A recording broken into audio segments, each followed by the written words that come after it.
समस्तंकु शुभ सकाल। जय जगन्नाथ।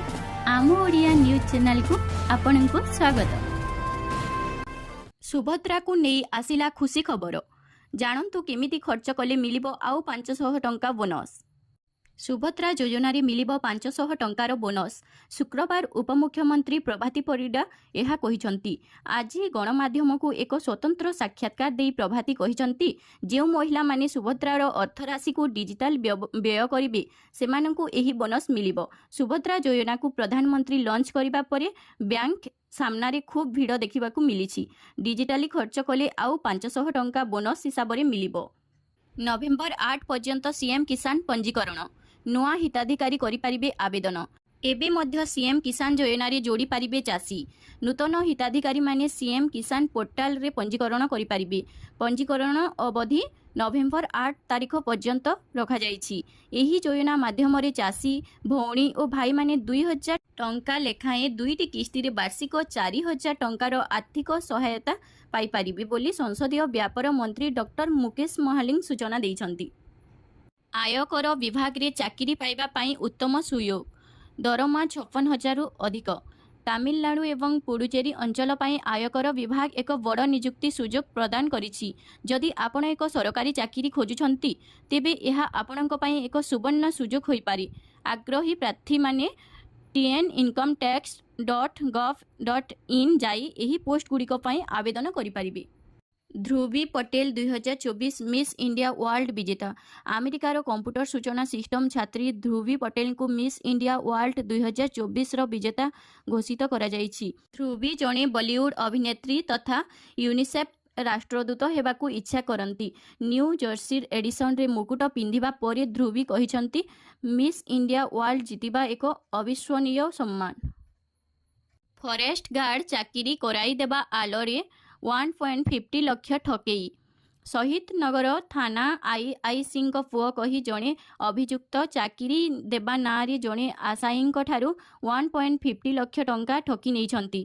एने ठकेईर शिकार होइथिबा युवक रायगढ़ गुणपुर मनोज कुमार भक्त बोली जना पड़ी। अभियुक्त जनक ऑनलाइन माध्यम रे ठकी नहीं ठकेईर शिकार व्यक्ति जनक गुरुवार शहीद नगर थाना रे द्वारस्थ होइछंती। एसबीआई शाखारी लागिला निया। सर्ट सर्किट रु अग्निकांड होइथिबा अनुमान। घसीपुरा स्टेट बैंक शाखारे अग्निकांड रे बैंक फील्ड ऑफिसर को प्रकोष्ठर गुरुत्वपूर्ण कागजपत्र सह एक कंप्यूटर पोड़ी जाइछि। केन्दुझर जिला आनंदपुर पौरांचल घसीपुरा थाना सामनारे थिबा घसीपुरा स्टेट बैंक शाखारे एही अग्निकांड होइछि। किसान क्रेडिट कार्ड रे मिलुछि 3 लाखर लाभ। तुरंत करंतु आवेदन। चाषी को वित्तीय सहायता प्रदान करने को केंद्र सरकार किसान क्रेडिट कार्ड योजनार शुभारंभ करथिले। यार मूल उद्देश्य हेउछि कृषक मानकु सस्ता सुध हार रे ऋण जोगाइबारे साहाय्य करिबा, जहा द्वारा सेमानक विभिन्न कृषि खर्च पूरण करि पारिबे। आंदोलनरु ओहरिले कोलकाता डाक्टर। कोलकाता आरजीकर मेडिकल रे महिला डाक्टर को दुष्कर्म और हत्या मामला रे विरोध प्रदर्शन करुथिबा कनिष्ठ डाक्टर माने आंदोलनरु ओहरिछंती।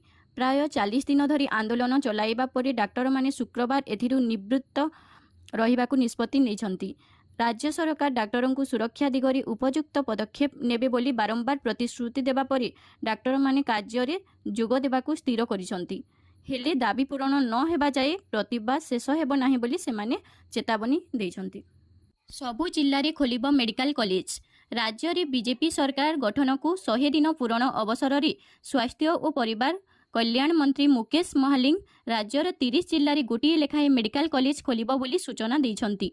वर्तमान राज्य रे 11टी मेडिकल कॉलेज रहिछि। कंधमाल और तालचेर रे आउ 2टी मेडिकल कॉलेज कार्य त्वरान्वित करा जाइछि। सेल रे 300 रु अधिक पदवी पाई नियुक्ति। बिना परीक्षा रे आपण पाइबे एही चाकरी। 350 रु अधिक पदवी पाई सेल राउरकेला नियुक्ति बाहर करिछि। 18 सेप्टेम्बर रु पंजीकरण आरंभ होइछि। Steel Authority of India Limited रे एही पदवी पाई आवेदन करिबाकू चाहुथिबा प्रार्थी माने ऑफिशियल वेबसाइट को जाई निर्दिष्ट फॉर्मेट रे आवेदन करि पारिबे। विभाजन हेबो युक्त 2 सिलेबस। मानसिक चापमुक्त हेबे युक्त 2 छात्र छात्री। विभाजित पाठ्यक्रम अनुसार हेबो पाठपढ़ा। युक्त 2 पाठ्यक्रम को कराजिबो विभाजन। केउ समय मध्य रे केते पाठपढ़ा हेबो ताहा धार्य हेबो। ଉଭୟ ଇଣ୍ଟରନାଲ ଏବଂ ବାର୍ଷିକ ପରୀକ୍ଷା ପାଇଁ ପାଠ୍ୟକ୍ରମକୁ ବିଭାଜନ କରାଯିବ। ଏକାଦଶ ଓ ଦ୍ୱାଦଶ ଶ୍ରେଣୀ ପାଇଁ କଲା, ବିଜ୍ଞାନ, ବାଣିଜ୍ୟ ଏବଂ ଧନ୍ଦାମୂଳକ ଶିକ୍ଷାରେ ଏହାକୁ ଲାଗୁ କରାଯିବ। ନିଆଯିବ ଦୃଢ଼ କାର୍ଯ୍ୟାନୁଷ୍ଠାନ।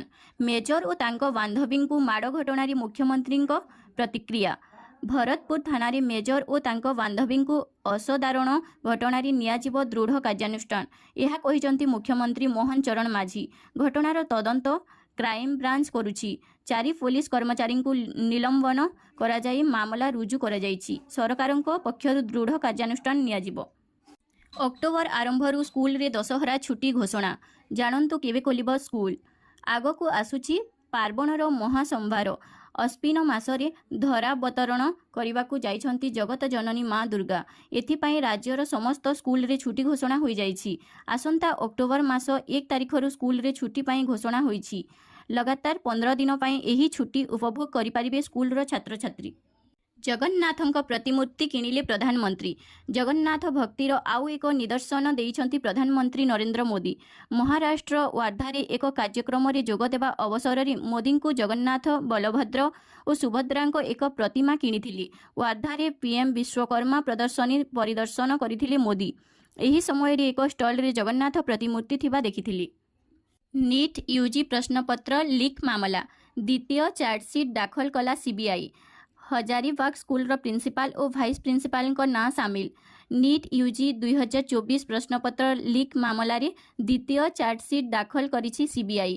ପାଟନାର ଏକ ସ୍ୱତନ୍ତ୍ର କୋର୍ଟରେ ଦାଖଲ ହୋଇଥିବା ଚାର୍ଜସିଟ୍ ଆଉ 6 ଅଭିଯୁକ୍ତଙ୍କ ନାଁ ସାମିଲ କରାଯାଇଛି।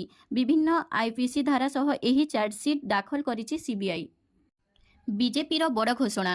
ପ୍ରତ୍ୟେକ ମହିଳାଙ୍କୁ ମାସିକ ମିଳିବ 2100 ଟଙ୍କା। ଏହି ଦିନକୁ ଅପେକ୍ଷା।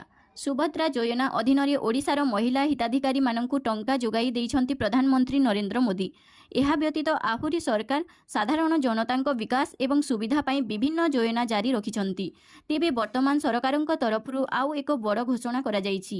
ଏହି ଯୋଜନାରେ ସମସ୍ତ ମହିଳାଙ୍କୁ ପ୍ରତି ମାସ 2100 ଟଙ୍କା ଲେଖାଏଁ ପ୍ରଦାନ କରିବେ ସରକାର। ଏକାଦଶାହ ଭୋଜି ଖାଇ 3 ମୃତ 30 ଆକ୍ରାନ୍ତ। ଏକାଦଶାହ ଭୋଜି ଖାଇ ଡାଇରିଆରେ 3 ମୃତ 30 ଆକ୍ରାନ୍ତ। ବଡ଼ସାହି ଥାନା ଗୁଡ଼ିଆଲବନ୍ଧ ପଞ୍ଚାୟତର ଆଲବନ୍ଧ ବାଥୁଡ଼ି ସାହିରେ ଘଟିଛି ଏହି ଅଘଟଣ। ଅସୁସ୍ଥମାନଙ୍କୁ ବାରିପଦା PRM ହସ୍ପିଟାଲରେ ଭର୍ତ୍ତି କରାଯାଇଥିଲା ବେଳେ ଘଟଣାସ୍ଥଳରେ ମେଡିକାଲ ଟିମ୍ ପହଞ୍ଚି ଯାଞ୍ଚ ଆରମ୍ଭ କରାଯାଇଛି ବୋଲି ଜିଲ୍ଲା ମୁଖ୍ୟ ଚିକିତ୍ସା ଅଧିକାରୀଙ୍କ ସୂଚନା। ଜାମ୍ମୁ କାଶ୍ମୀରର ବଡ଼ଗାମରେ ଖାଲକୁ ଖସି ପଡ଼ିଲା ବସ୍। 3 ଯବାନ ସହିତ 28 ଆହତ। ଜାମ୍ମୁ କାଶ୍ମୀରର ବଡ଼ଗାମ ଜିଲ୍ଲାରେ ଏକ ବସ୍ ଖାଲକୁ ଖସି ପଡ଼ିବାରୁ ସୀମା ସୁରକ୍ଷା ବଳ BSFର 3 ଜଣ ଯବାନ ଶହୀଦ ହୋଇଥିବା ବେଳେ 28 ଜଣ ଆହତ ହୋଇଛନ୍ତି। ଆହତ 6 ଯବାନଙ୍କ ଅବସ୍ଥା ସଂକଟାପନ୍ନ ଥିବା ପୋଲିସ କହିଛି।